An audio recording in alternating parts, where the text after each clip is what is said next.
చేయడానికి ఆలోచన చేయడం జరిగింది. ఏది ఏమైనా కాంగ్రెస్ పార్టీ ప్రజల గుండెల్లో స్థానం సంపాదించుకోవడం మొదలుపెట్టింది. ఇది ఇలాగే అంచెలంచెలుగా పెరుగుతూ పోతుంది. రాహుల్ గాంధీ గారి నాయకత్వంలో మేమందరం కూడా కష్టపడి పనిచేయడానికి సిద్ధంగా ఉన్నాం.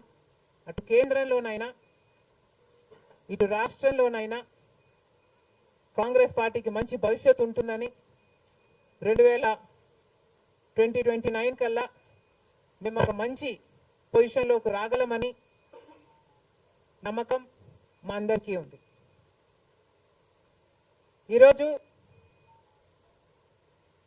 చంద్రబాబు గారు ముఖ్యమంత్రి ప్రజల తీర్పును గౌరవిస్తూ ఆయనకు మరొకసారి శుభాకాంక్షలు తెలియజేస్తుంది కాంగ్రెస్ పార్టీ.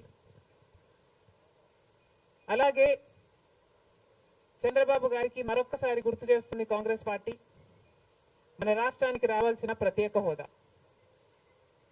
ప్రత్యేక హోదా అన్నది ఆంధ్ర రాష్ట్ర ప్రజల ఊపిరి.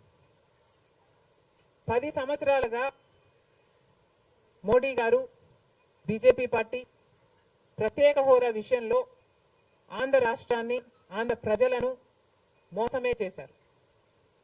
10 సంవత్సరాల క్రితము ఎలక్షన్లకు ముందు మోడీ గారు వచ్చినప్పుడు 10 సంవత్సరాలు ప్రత్యేక హోదా ఇస్తాము అని తిరుపతిలో మాట ఇవ్వడం జరిగింది మోడీ గారు.